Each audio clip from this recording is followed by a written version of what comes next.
জেনে না জেনে ইচ্ছায় অনিচ্ছায় শিরকি বেদাতি সব গুনাহ করেছি। আল্লাহ, আকাশের নিচে জমিনের উপরে আমার চেয়ে বড় গুনাহগার আর কেউ নাই। চোখের পানি ছেড়ে আল্লাহরে বলেন, আল্লাহ, আমি ছাড়া তোমার গোলামের অভাব নাই, তুমি ছাড়া আমার দ্বিতীয় কোনো রব নাই, তুমি ছাড়া তো কেউ আমার গুনাহ ক্ষমা করার নাই, তুমি আমার রব, তুমি আমার সব। বলতে পারবেন? এই তাকরীর আমার পটুয়াখালীর ভাইরা, এই স্বীকৃতিটা দেখতে আল্লাহ বড্ড ভালোবাসে, কারণ আমরা সবাই গুনাহগার। আমরা সবাই কি? বিশ্বনবী বলেন, কুল্লুকুম খাত্তাউন, বানি আদম, তোমরা সবাই পাপী। সবাই কি? সবাই পাপী। আমরা সবাই পাপী। আপন পাপের বাটখারা দিয়ে অন্যের পাপ মাপি। আমরা যে পাপী এটা ভাবতে মনে চায় না কারো, খালি অন্যের পাপ দেখি আমরা। এটা ভুল। ওর এই পাপ, ও পাপী, ও জালেম, ও জাহান্নামী, এরকম একটা টেন্ডেন্সি। আমার যে কি হালাত এটার খেয়াল নাই। খেয়াল করতে হবে যে আমি সবচেয়ে বড় পাপী, ঠিক কিনা বলেন? পাপ করি নাই এমন কেউ আছি? হ্যাঁ, আছি। কেউ না জানলেও জানে কে আমার পাপের ঘটনা? পৃথিবী না জানুক আমি তো জানি, আমি কি পাপ করেছি। হায় ও আমার কলিজার টুকরা ভাইয়েরা, মাথাটাকে নিচু করে জীবনের সব গুনার ফিরিস্তিগুলো একটা একটা করে স্বীকার করে আল্লাহরে বলেন, আল্লাহ, আমি পাপী। আল্লাহ, আমার চেয়ে বড় পাপী এই দুনিয়াতে কেউ নাই। আকাশের নিচে জমিনের উপরে আমার চেয়ে বড় পাপী কেউ নাই। একটা একটা করে আল্লাহ স্বীকার করি আমি পাপী। সব পাপের স্বীকৃতি দিলাম। পৃথিবী না জানুক আমি তো জানি, আমি কি পাপ করেছি। হায় আমার পাপের করলে বিচার, বাঁচার আমার নাই উপায়। দয়াময় তুমি মাফ করো আমায়, মাফ করো আমায়। আল্লাহ তাআলা যদি দয়া করে আমাদেরকে মাফ না করে, আমাদের বাঁচার কোনো উপায় নাই। আপনি কি ভেবেছেন আপনার নামাজ দিয়ে আপনি জান্নাতে যাবেন? আপনি তাহাজ্জুদ গুজার, সেজদা দিতে দিতে কপালে দাগ ফেলেছেন, এটা আপনারা জান্নাতে নেবে না? আপনি এলাকার সবচেয়ে বড় হাতেম তাই, দানশীল, এই দানের ভরসায় বসে আছেন, কশিন কালো না। আমাদের নামাজ, আমাদের রোজা, আমাদের ইবাদত, এগুলোকে মিজানের পাল্লায় উঠালে কোনো ওজনই হবে না। তবে আমাদের একটা কৌশল জানা আছে, আমরা আল্লাহর রহমতের ভিখারি। আমরা সেদিন আগেই গুনার স্বীকৃতি দিয়ে দেব। আমরা বলবো, আল্লাহ, তুমি প্রশ্ন করার আগে তোমার একটা কথা বলি, আমারে কিছু জিজ্ঞেস করো না, আমি সব করেছি। এমন কোন পাপ নাই যে পাপ আমারে দিয়ে হয় নাই। তোমার রহমত দিয়ে তুমি জান্নাতে পাঠাবা, তোমার দয়ায় জান্নাতে যেতে চাই, আমল দিয়ে না। পারবেন বলতে? কিয়ামতের দিন আমরা বলবো, আল্লাহ, আমার আমল দিয়ে জান্নাত চাই না, আমি তোমার দয়া দিয়ে জান্নাত চাই। তোমার দয়া ছাড়া আমার কোনো উপায় নাই। কারণ আল্লাহ যদি বিচার করে, বাঁচার কারো উপায় নাই। আল্লাহ যদি বলে ফেলেন, তুই এটা করলি কেন, ওখানে গেলি কেন, কোরআনে 1000 বার নিষেধ করলাম, তারপরেও এই পাপে জড়ালি কেন, এরকম প্রশ্ন ছুড়ে দিলে আমার উত্তর আছে? বাঁচার কোনো উপায় আছে? রোজ হাসরে হে আল্লাহ আমার করোনা বিচার, আল্লাহ করোনা বিচার। বিচার আল্লাহ বললেন, ফাইদা রাকিবু ফিল ফুলকি দাআউল্লাহ মুখলিসিনা লাহুদ্দিন ফালাম্মা নাজ্জাহুম ইলাল বাররি ইযা হুম ইউশরিকুন। সাগরে যখন তুফানে পড়ে আমি আল্লাহর ডাকে, আবার আমি আল্লাহ যখন বাঁচিয়ে দেই, আবার আমি আল্লাহর সাথে শিরিক শুরু করে। আমরা কি এরকম হতে চাই নাকি? এরকম করবেন? হ্যাঁ না, আমরা তুফানে পড়লেও আল্লাহরে ডাকি, আবার বাঁচায় দেওয়ার পরেও ডাকি কারে? আল্লাহকেই ডাকি। বিমানের মধ্যে মাঝে মাঝে দেখবেন যে এয়ার টার্বুলেন্স হয়, জানেন? এয়ার টার্বুলেন্স জানেন তো? মাঝে মাঝে বিমানটা বাউন্স বাউন্সিং করে, বাম্পি, ভেরি বাম্পি ওয়েদার। শোনেন নাই, 40,000 ফিট উপরে যখন থাকে তখন পাইলট মাঝে মাঝে বলে, dear passengers, ladies and gentleman, right now we are flying 40,000 feet above the ground and we are passing very air turbulence, very heavy air turbulence right now. Please fasten your seat belt. দেখবেন মাঝে মাঝে বলে যে, ভদ্র মহিলা, ভদ্র মহোদয়গণ, আমরা 40,000 ফিট উপর দিয়ে যাচ্ছি আর এয়ার টার্বুলেন্স ফেস করছি, মেহেরবানি করে আল্লাহর ওয়াস্তে সিট বেল্ট বাঁধুন। তখন বিমানটা এরকম বাউন্সিং করে, শেকিং করে। আপনারা মুখোমুখি হয়েছেন? ইদানিং এই এয়ার টার্বুলেন্স বেড়ে গিয়েছে। গত বছর আমার ইন্টারন্যাশনাল অনেকগুলো ফ্লাইট ছিল, তো আমি দেখলাম যে আগের ফ্লাইটগুলোর তুলনায় এখন এয়ার টার্বুলেন্স খুব বেশি। আমি একটু রিসার্চ করে দেখলাম, ক্লাইমেট চেঞ্জের কারণে, জলবায়ু পরিবর্তনের কারণে আকাশের বাতাসের মুভমেন্টে পরিবর্তন হয়েছে, ফলে এখন বিমান শেকিং করে বেশি, বাউন্সিং, বাম্পি ওয়েদার। তো বলেন তো, 40,000 ফিট উপরে যখন আপনি, কয় হাজার ফিট? সবাই বলুন, কয় হাজার ফিট?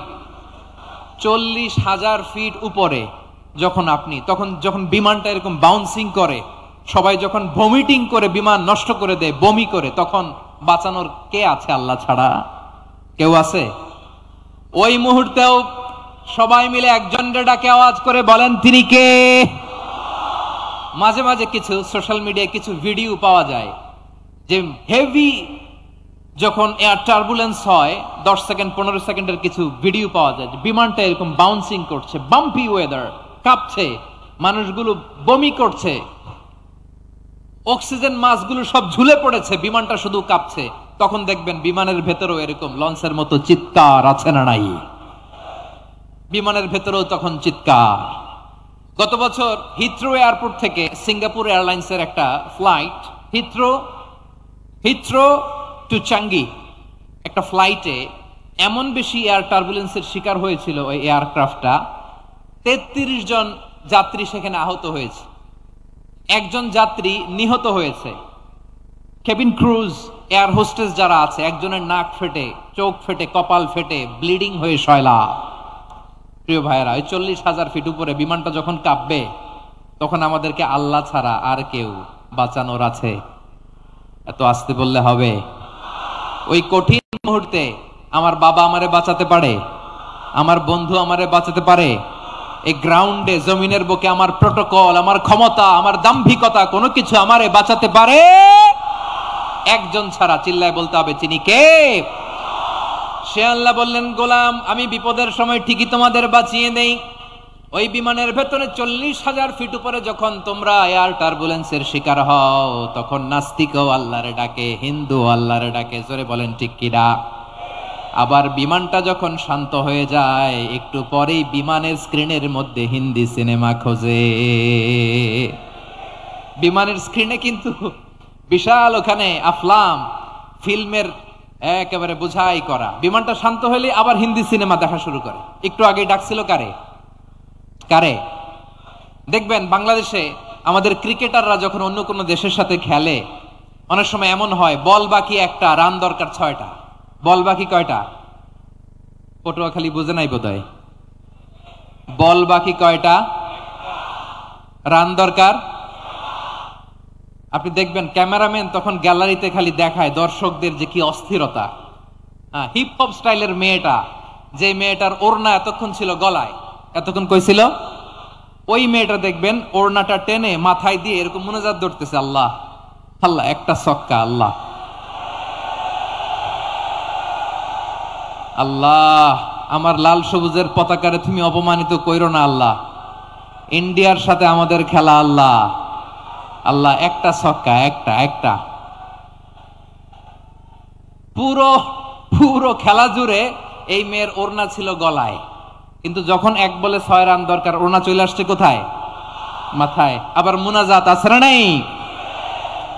ঠিকই বাংলাদেশের দামাল ছেলে এমন এক শট মারলো, বল চলে গেল স্টেডিয়ামের বাইরে, ছক্কা, জিতে গেলাম আমরা। পুরো স্টেডিয়াম জুড়ে চিৎকার, হই হুল্লোড়, মৌজ মাস্তি। যেই মেয়েটা মাথার মধ্যে ওড়না দিয়ে এতক্ষণ সুবহানাল্লাহ সুবহানাল্লাহ বলে আল্লাহর কাছে দোয়া করেছে, ওই মেয়ে এখন আবার ওড়না ফেলে দিয়ে নাচা শুরু করে দিয়েছে।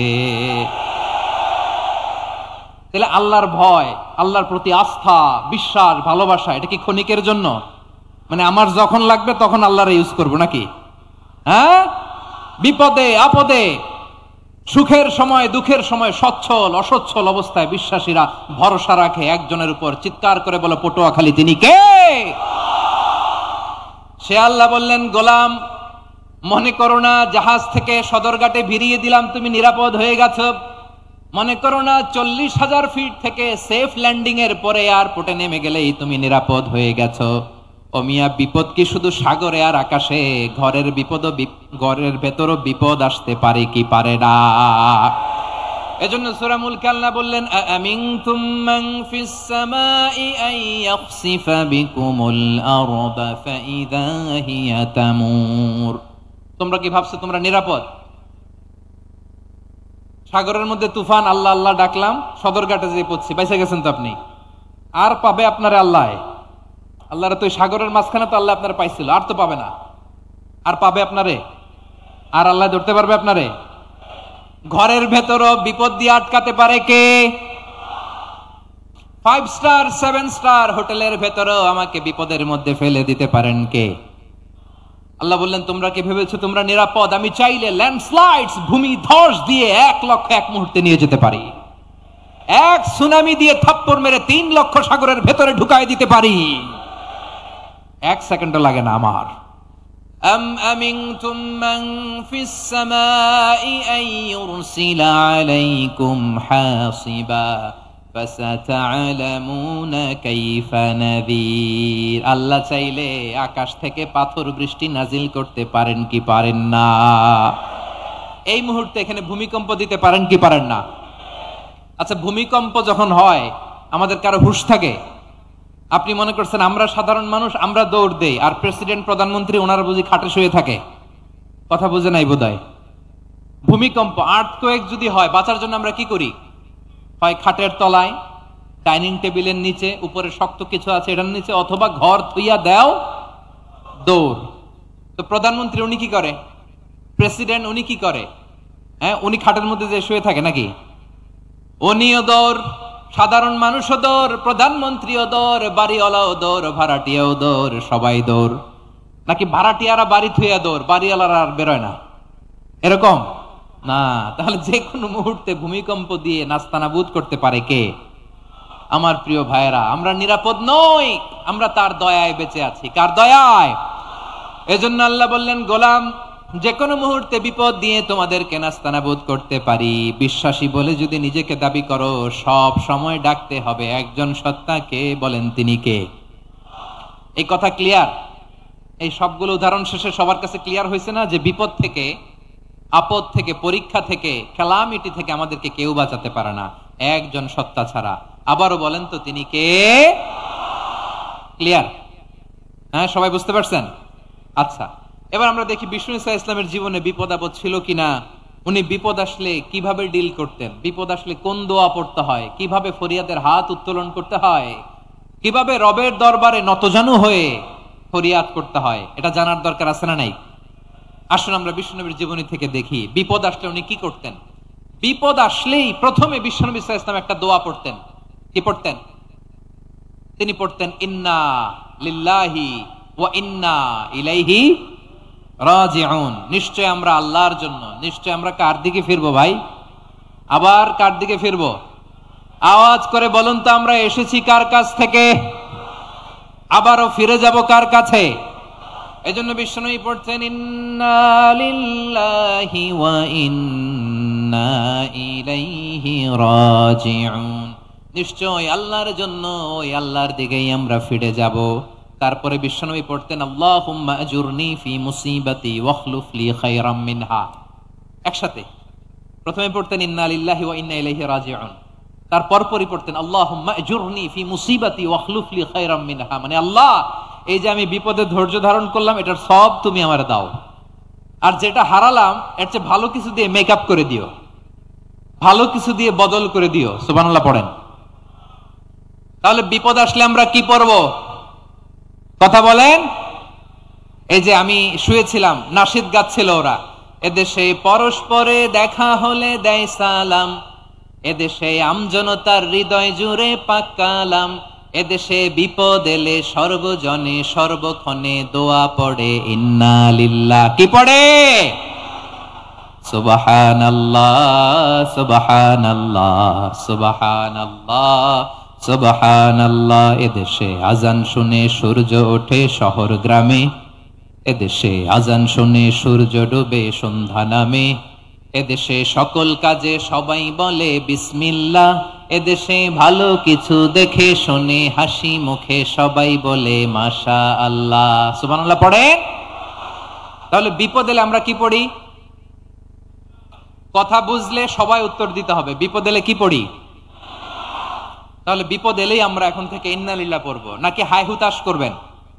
একদল আছে হাই হুতাশ করে, হায় আল্লাহ রে মোর কি হইল রে, মুই কি হরমু রে, মুই কমবে জামু রে, আছে না নাই?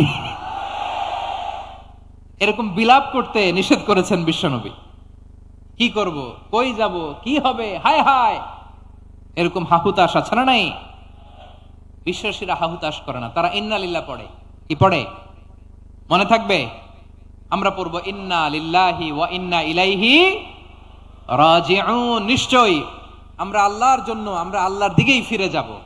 এরপর পড়বো আল্লাহুম্মা আজুরনি ফি মুসিবাতি ওয়াখলুফ লি খায়রাম মিনহা। আল্লাহ, আমি যে বিপদে ধৈর্য ধারণ করলাম এটার সওয়াব দিও, আর যা হারালাম তার চেয়ে ভালো কিছু দিয়ে বদল করে দিও। সুবহানাল্লাহ পড়েন। বিশ্বনবীর হাদিস শুনলেন উম্মে সালামা রাদিয়াল্লাহু তাআলা আনহা। ওনার স্বামী হলো আবু সালামা। মজার ঘটনা খেয়াল করে শুনেন আমার প্রিয় কলিজার টুকরা ভাইয়েরা। কানগুলো খরগোশের কানের মতো খাড়া করে আমার দিকে তাকান। সাইয়্যিদাতুনা উম্মে সালামা রাদিয়াল্লাহু তাআলা আনহা, ওনার স্বামীর নাম আবু সালামা। শ্রেষ্ঠ দম্পতি, শ্রেষ্ঠ ফ্যামিলি। প্রথমে হিজরত করেছিলেন হাবাসায়, পরে হিজরত করেছেন মদিনায়। উহুদ যুদ্ধের পরে ওনার স্বামী আবু সালামা ইন্তেকাল করলো, শহীদ হলো। সুবহানাল্লাহ পড়েন।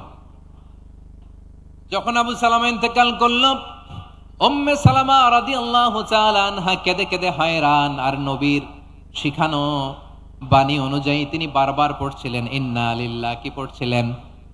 মুই কই যামু, কি হরমু, এগুলো বলে নাই। কি বলছে? ইন্না লিল্লাহ।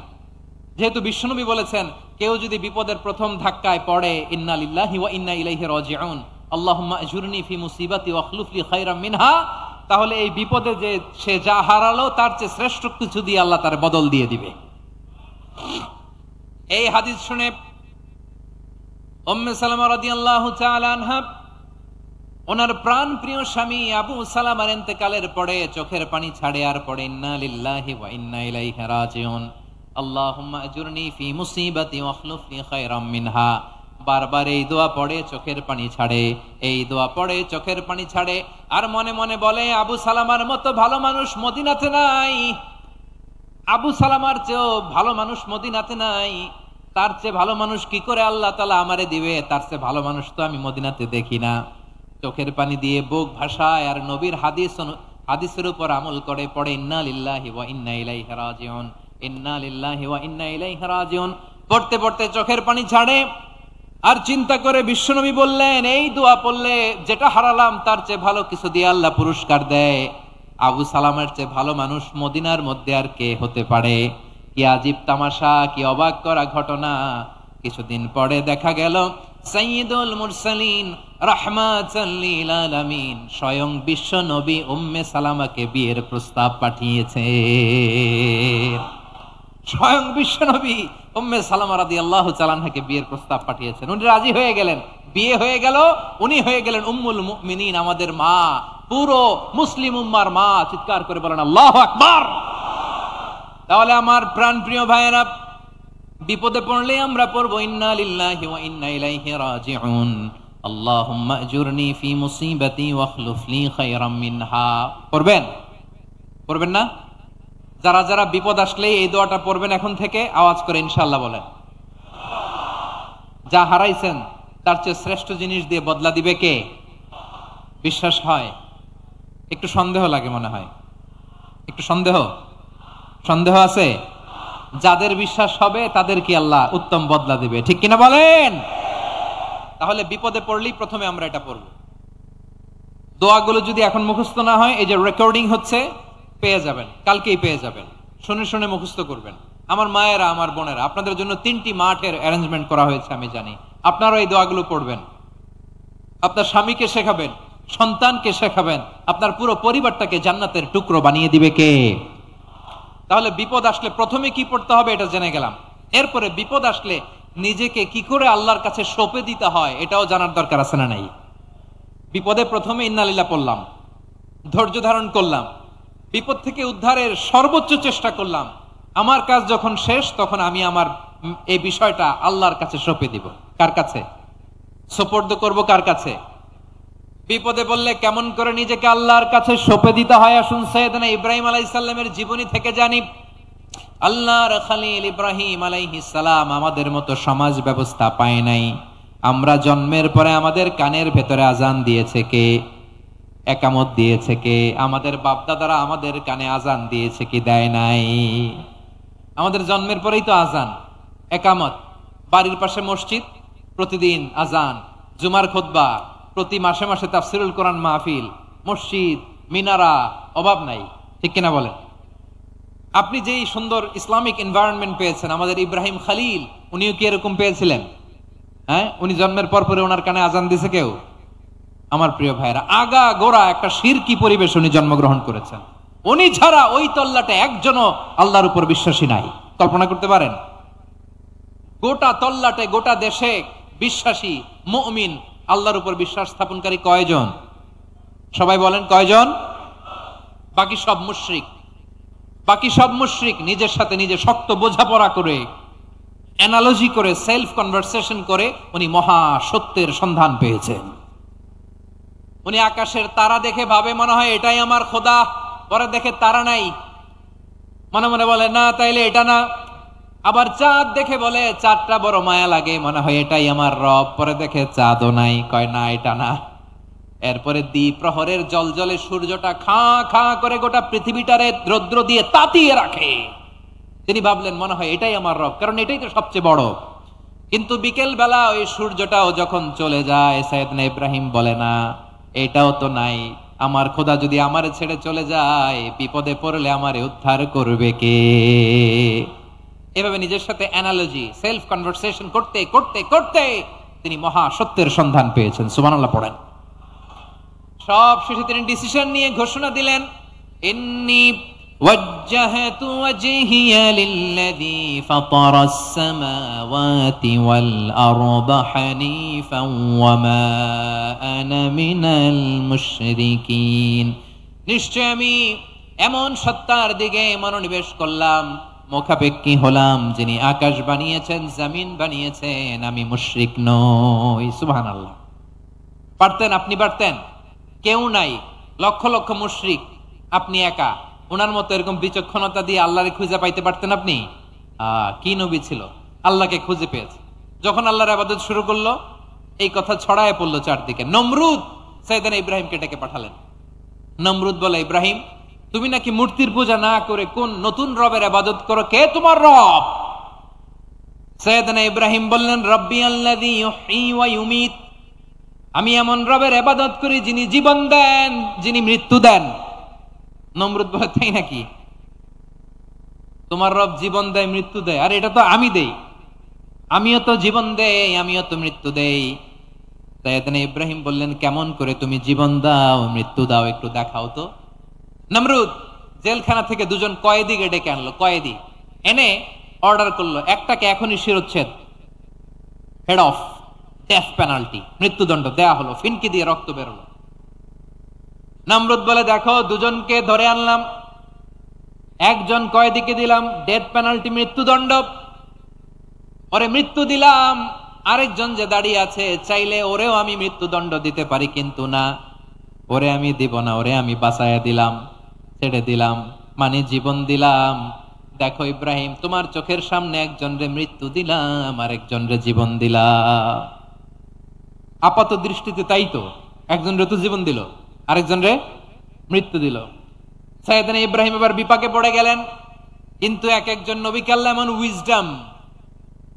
এমন উইজডম, বিচক্ষণতা দিয়ে এই জমিনে পাঠিয়েছেন। মুহূর্তের মধ্যে আল্লাহর খলিল ইব্রাহিম বললেন, ইন্নাল্লাহা ইয়াতি বিশ-শামসি মিনাল মাশরিকি ফাতি বিহা মিনাল মাগরিব ফাবুহিতাল্লাযী কাফার। আল্লাহর খলিল ইব্রাহিম বললেন, নমরুদ বুঝলাম তুমি জীবন দাও, মৃত্যু দাও, দেখলাম, কিন্তু আমার রব, আমার আল্লাহ প্রতিদিন সকালবেলা উষা লগ্নে ওই পূর্ব দিগন্ত থেকে সূর্যটাকে উদিত করেন, সাঁঝের বেলা, বিকেল বেলা, গধূলি লগ্নে, সন্ধ্যা বেলা ওই দ্বিপ্রহরের জল জলে সূর্যটাকে পশ্চিম দিগন্তে ডুবিয়ে দেন। মানে সকালবেলা পূর্ব দিক থেকে উদিত করা সূর্যটাকে পশ্চিম দিকে বিকেলে তিনি ডুবিয়ে দেন। তুমি যদি পারো ওই সূর্যটাকে পশ্চিম দিক থেকে উদিত করে পূর্ব দিকে ডুবিয়ে দাও। সুবহানাল্লাহ পড়বেন না? দেখেন, ইনস্ট্যান্ট ইন্টেলেক্ট, মুহূর্তে বিচক্ষণতা, উইজডম কাকে বলে? নমরুদ পারবে? নমরুদের বাপ পারবে? ওর দাদা, ওর 14 গোষ্ঠী, গোটা বিশ্বের সব ক্ষমতাধর রাষ্ট্রনায়করা একসাথে হলে পারবে?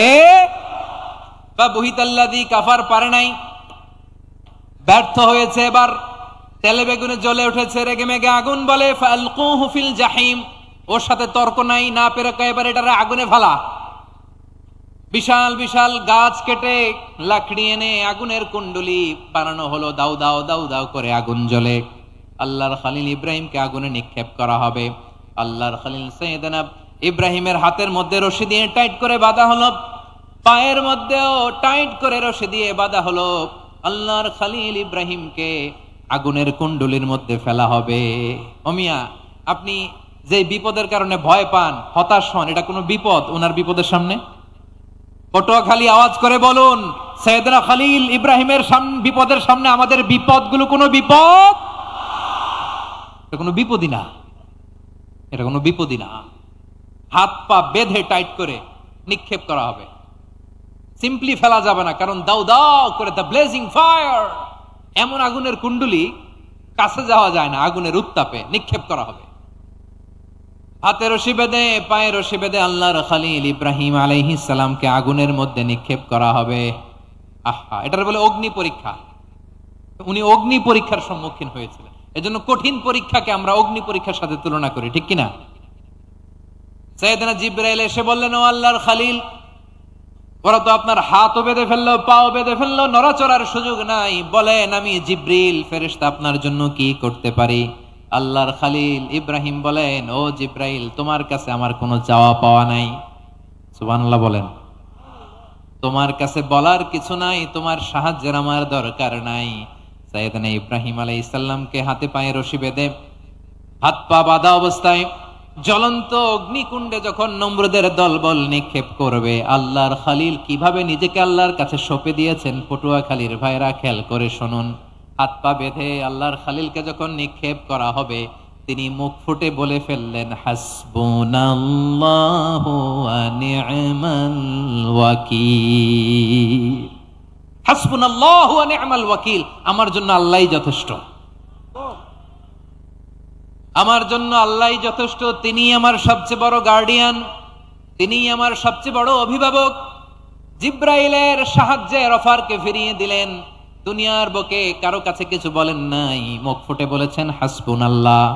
ও আমার পটুয়াখালীর প্রাণের ভাইয়েরা, খেয়াল রাখবেন, কোন বান্দা তার হাতে থাকা সব চেষ্টাটুকুন করার পরে মুখ ফসকে মুখ দিয়ে যখন বলে ফেলে হাসবুনাল্লাহ, বান্দা যখন হাসবুনাল্লাহ বলে ফেলে, ওই ব্যাপারটা ডিল করার দায়িত্ব স্বয়ং আল্লাহ আরশের উপর থেকে নিয়ে নেয়।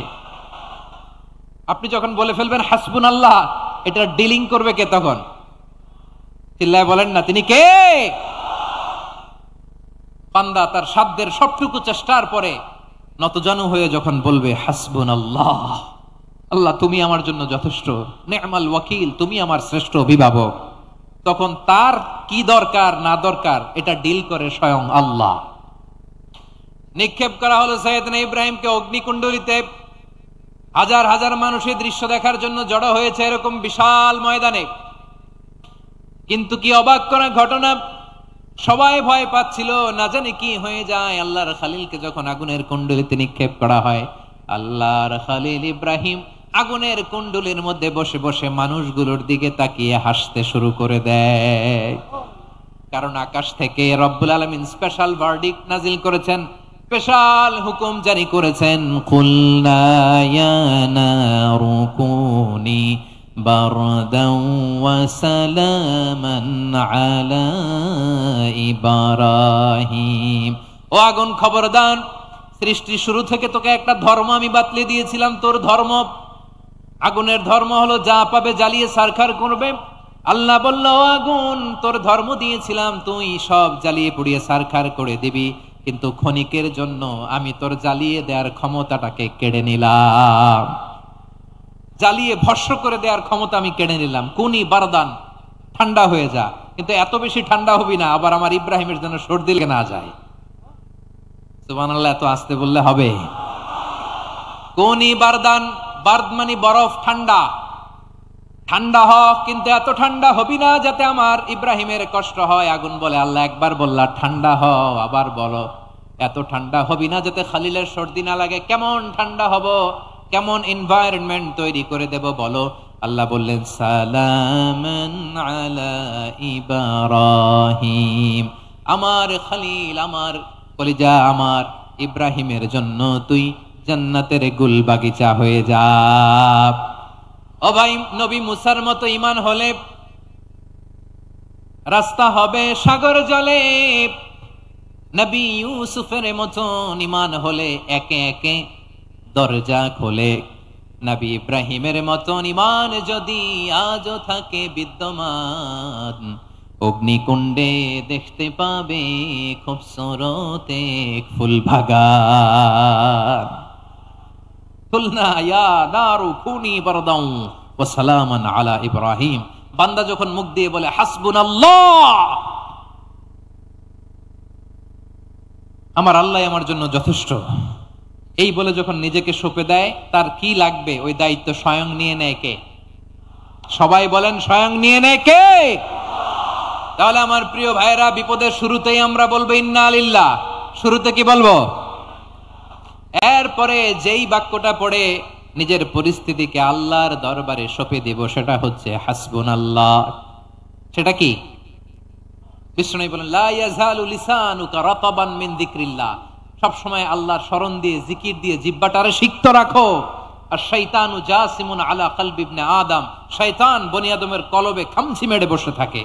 ফাইদা যাকারাল্লাহ খানাসা, মানুষ যখন আল্লাহ স্মরণ করে, জিকির করে, শয়তান দৌড়ে পালায়। ওয়া ইদা গাফালা ওয়াসওয়াসা, যখনই বনি আদম গাফেল হয় তখনই শয়তান তার হৃদয়ে ওয়াসওয়াসা দেয়। এজন্য বিপদে পড়লে ইন্না লিল্লাহ, নিজের সব টুকুন করার পরে, নিজের রোল প্লে করার পরে নিজেকে আমরা কি বলে সঁপে দিব? সবাই বলেন, সবাই বলতে হবে, আরো জোরে বলেন, মনে থাকবে? বিপদে পড়লে প্রথমে ইন্না লিল্লাহ, এরপরে নিজেকে যখন সঁপে দিব তখন হাসবুনাল্লাহ। এরপরে কঠিন বিপদ যদি যখন বিশ্বনবী পড়তেন তখন কি করতেন? এমন বিপদ মাঝে মাঝে হয় না, দেয়ালে পিঠ থেকে যায়, চোখে মুখে অন্ধকার, কি করব দিশা খুঁজে পাই না, এরকম হয় কখনো? হ্যাঁ, আপনাদের হয়? হয় না? তো জান্নাতে আছেন আপনারা। হয় হয়, এরকম হয়েছে না যে দেয়ালে পিঠ থেকে গেছে, চোখে মুখে অন্ধকার, কই যাব, কি করব, বাঁচানোর কেউ না, এরকম হয়েছে কখনো আপনাদের? যদি হয় তাইলে এটার সলিউশন বলবো, না হইলে তো এগুলো বলে লাভ নাই। হয় হয় হয়। বিশ্বনবী এরকম কঠিন বিপদে পড়েছেন জীবনের কিছু কিছু মুহূর্তে। ওই মুহূর্তে বিশ্বনবী স্পেশাল দুইটা দোয়া পড়তেন, এই দোয়াগুলো আপনাদেরকে জানিয়ে দেয়। বিশ্বনবী বলেন, কঠিনতম বিপদে যখন পড়বা, দেয়ালে পিঠ থেকে যায়, চোখে মুখে অন্ধকার, বাঁচার কোনো উপায় নাই, তখন পড়বা লা ইলাহা ইল্লা আনতা সুবহানাকা ইন্নী কুনতু মিনাজ জালিমিন। আল্লাহ, তুমি ছাড়া কোনো ইলাহ নাই, তুমি পবিত্র, নিশ্চয় আমি জালিমদের অন্তর্ভুক্ত। সুবহানাল্লাহ বলেন। এই দোয়া সাইয়েদনা ইউনূস আলাইহিস সালাম পড়েছিলেন যখন মাছের পেটে ছিলেন। কিসের পেটে? এবং অনেক মুফাসসিরিন ইকরাম বলেছেন, অনেক আহলুল ইলমরা বলেছেন, এটা হচ্ছে ইসমে আজম। ইসমে আজম এমন দোয়া যেটা দিয়ে দোয়া করলে আল্লাহ দোয়া কবুল করে, কিন্তু এটা কোনটা, এটা নিয়ে ইখতিলাফ আছে। কোন কোন আহলুল ইলম বলেন এই লা ইলাহা ইল্লা আনতা সুবহানাকা ইন্নী কুনতু মিনাজ জালিমিন, এটা হচ্ছে ইসমে আযম। সাইয়েদনা ইউনূস আলাইহিস সালাম পড়েছেন, আপনারা পড়েননি? তুফান হইলে পড়েন না? আমাদের এলাকায় তো এটা খুব, এটার উপর ব্যাপক আমল আছে। পটুয়াখালীতে কি অবস্থা বলেন? পড়েন পড়েন পড়েন পড়েন। একটা গল্প শুনেছিলাম, পাক হানাদার বাহিনী যখন বাংলাদেশে অ্যাটাক করতো, ৭১ সালের ঘটনা বলতেছে, আমরা তো দেখি নাই, শুনছি আর কি। ৭১ যদি দেখতাম এতদিনে রাজাকার হয়ে যেতাম। আল্লাহ আমাদেরকে বাঁচাই দিছে, আল্লাহর মেহেরবানি, ঠিক কিনা বলেন? মন মতো হইলে মুক্তিযোদ্ধা, মন মতো না হইলে রাজাকার। কত কিছু দেখলাম এই শাহবাগের বুকে। আল্লাহ, ৭১ সালে দেখি নাই, আমরা শুনেছি পাক হানাদার বাহিনী জিজ্ঞেস করত মুসলিম না অমুসলিম চেক করার জন্য, বলতো কালেমা বল, কালেমা বাতাও। তো যারা কালেমা বলতে পারতো পাকিস্তানি বাহিনী নাকি ওদেরকে ছেড়ে দিত, শুনেছি। তো একজনকে, এক বাঙালিরে পেয়ে তার মাথার মধ্যে বন্দুকর নল ধরে বলতেছে কালেমা বল সালে, কালেমা বাতা, কালেমা বল। তো ভয়ের চোটে এই দোয়া পড়া শুরু করছে। ও পড়তেছে লা ইলাহা ইল্লা আনতা সুবহানাকা ইন্নী কুনতু মিনাজ জালিমিন। পাকিস্তানি বলে সালে ये तो मुसीबत का কালেমা है। বাঙালি কয় হাম তো ভি মুসিবত মে হ্যায়। পাকিস্তানি বলে বেটা কোন দোয়া বললি, এটা তো মুসিবতের কালেমা। কয় আমিও তো মুসিবতে আছি, আমার মাথার মধ্যে বন্দুক ধরে তুমি আমার কালেমা জিজ্ঞেস করো, এখন কোনটা কালিমা আর কোনটা কি দোয়া আমার হুশ আছে নাকি? প্রিয় ভাইরা, আসলে এটা দোয়াউল মুসিবা, বিপদে পড়লে এ দোয়া পড়তে হয়। লা ইলাহা ইল্লা আনতা সুবহানাকা ইন্নী কুনতু মিনাজ জালিমিন, এটা পড়বেন আপনারা।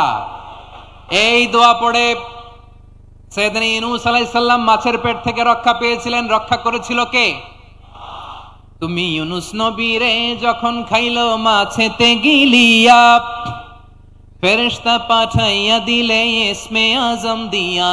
প্রাণে ছিল যাহার ভয় সেথা পাইল আশ্রয়, প্রাণে ছিল যাহার ভয় সেথা পাইল আশ্রয়।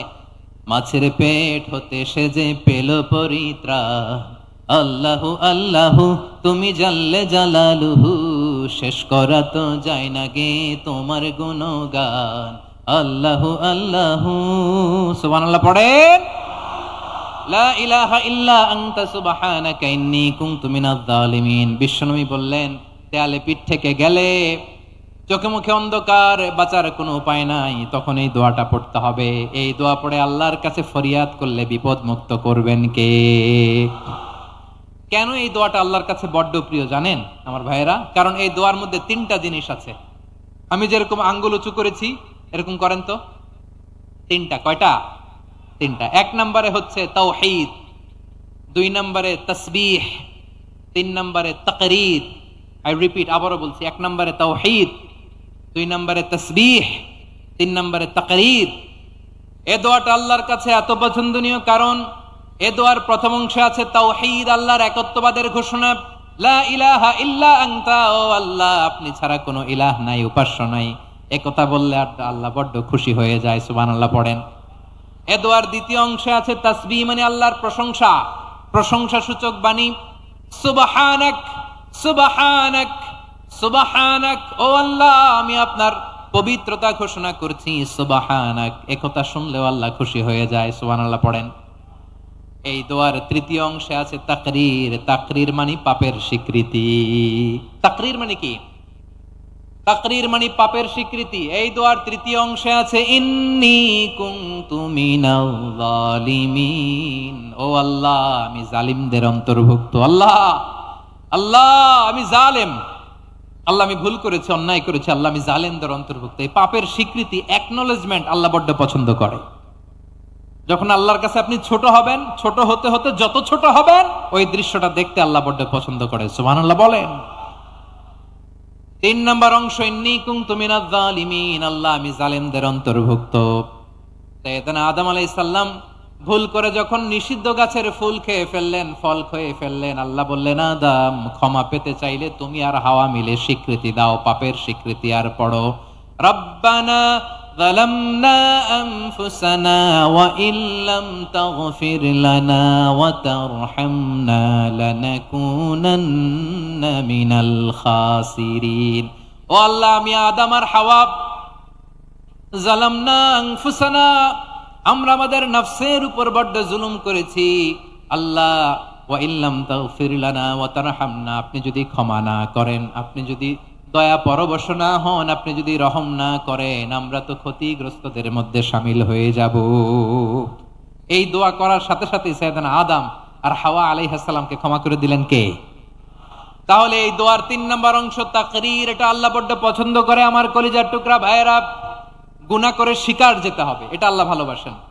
সাইয়েদনা আবু বকর রাদিয়াল্লাহু তাআলা আনহু বিষ্ণু ইসলামকে বললেন ইয়া রাসূলুল্লাহ আল্লিমনি দুআআন আদউ বিহি ফি সালাতি নবী হে আপনি আমার এমন একটা স্পেশাল দোয়া শিখায় দেন যে দোয়াটা আমি নামাজে পড়ব নবী বললেন তাহলে তুমি পড়ো আল্লাহুম্মা ইন্নী যালামতু নাফসি যুলমান কাসীরান ওয়া লা ইয়াগফিরুয যুনুবা ইল্লা আনতা ফাগফিরলি মাগফিরাতাম মিন ইনদিকা ওয়ারহামনি ইন্নাকা আনতাল গফুরুর রহিম সুবহানাল্লাহ সালাম ফিরানোর আগে পড়েন কথা কয় না পড়েন ও আবু বকর নামাজে যদি দোয়া করতে মনে চায় এই দোয়াটা পড়বা আল্লাহুম্মা ইন্নী যালামতু নাফসি আল্লাহ জুলুম করেছি আমার নফসের উপর যুলমান কাসীরা অনেক জুলুম ওয়ালা ইয়াগফিরুয যুনুবা ইল্লা আনতা আপনি ছাড়া এই যুনুব এই পাপ ক্ষমা করার দ্বিতীয় কোনো রব নাই আছে আল্লাহ ছাড়া আমাদের গুনাহ আর কে কে ক্ষমা করতে পারে বলেন তো কে পারে কে এজন্য আল্লাহরে বলবেন আল্লাহ আমি ছাড়া তোমার গোলামের অভাব নাই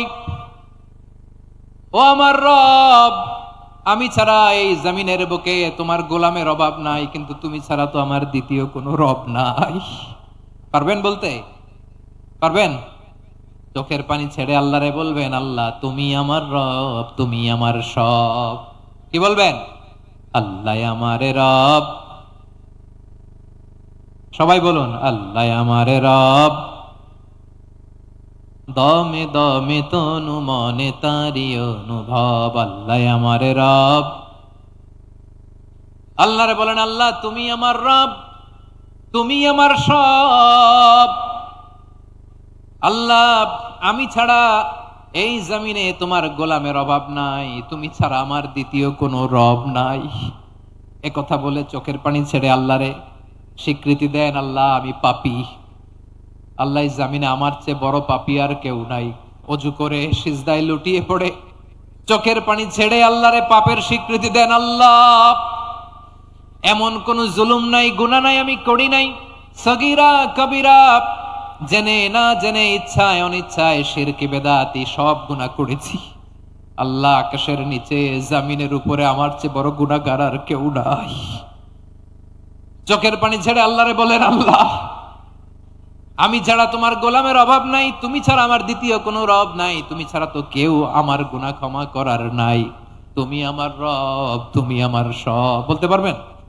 এই তাকরীর আমার পটুয়াখালীর ভাইরা এই স্বীকৃতিটা দেখতে আল্লাহ বড্ড ভালোবাসে কারণ আমরা সবাই গুনাহগার আমরা সবাই কি বিশ্বনবী বলেন কুল্লুকুম খাত্তাউন আ বনি আদম তোমরা সবাই পাপী সবাই কি সবাই পাপী আমরা সবাই পাপী আপন পাপের বাটখারা দিয়ে অন্যের পাপ মাপি আমরা যে পাপী এটা ভাবতে মনে চায় না কারো খালি অন্যের পাপ দেখি আমরা এটা ভুল ওর এই পাপ ও পাপী ও জালেম ও জাহান্নামী এরকম একটা টেন্ডেন্সি আমার যে কি হালাত এটার খেয়াল নাই খেয়াল করতে হবে যে আমি সবচেয়ে বড় পাপী ঠিক কিনা বলেন পাপ করি না এমন কেউ আছি হ্যাঁ আছি কেউ না জানলেও জানে কে আমার পাপের ঘটনা পৃথিবী না জানুক আমি তো জানি আমি কি পাপ করেছি হায় ও আমার কলিজার টুকরা ভাইয়েরা মাথাটাকে নিচু করে জীবনের সব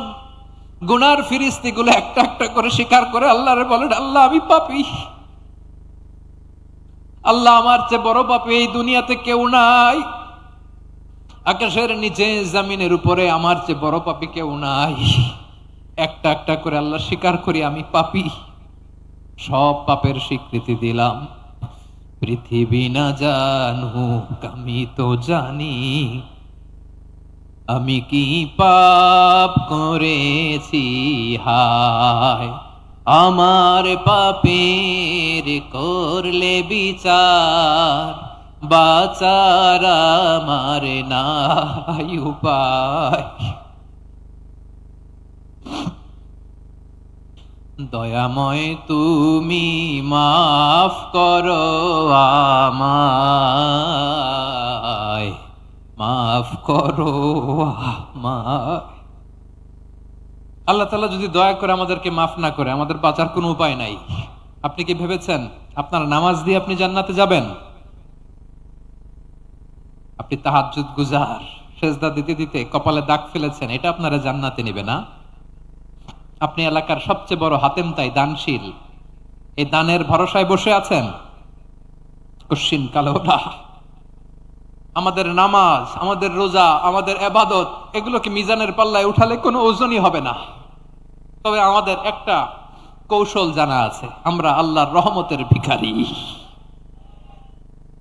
আমরা সেদিন আগেই গুনার স্বীকৃতি দিয়ে দেব। আমরা বলবো, আল্লাহ তুমি প্রশ্ন করার আগে তোমার একটা কথা বলি, আমারে কিছু জিজ্ঞেস করো না, আমি সব করেছি। এমন কোন পাপ নাই যে পাপ আমারে দিয়ে হয় নাই। তোমার রহমত দিয়ে তুমি জান্নাতে পাঠাবা, তোমার দয়ায় জান্নাতে যেতে চাই, আমল দিয়ে না। পারবেন বলতে? কিয়ামতের দিন আমরা বলবো, আল্লাহ আমার আমল দিয়ে জান্নাত চাই না, আমি তোমার দয়া দিয়ে জান্নাত চাই। তোমার দয়া ছাড়া আমার কোনো উপায় নাই। কারণ আল্লাহ যদি বিচার করে, বাঁচার কারো উপায় নাই। আল্লাহ যদি বলে ফেলেন তুই এটা করলি কেন, ওখানে গেলি কেন, কোরআনে 1000 বার নিষেধ করলাম তারপরেও এই পাপে জড়ালি কেন, এরকম প্রশ্ন ছুড়ে দিলে আমার উত্তর আছে? বাঁচার কোনো উপায় আছে? রোজ হাসরে হে আল্লাহ আমার করোনা বিচার, আল্লাহ করোনা বিচার, বিচার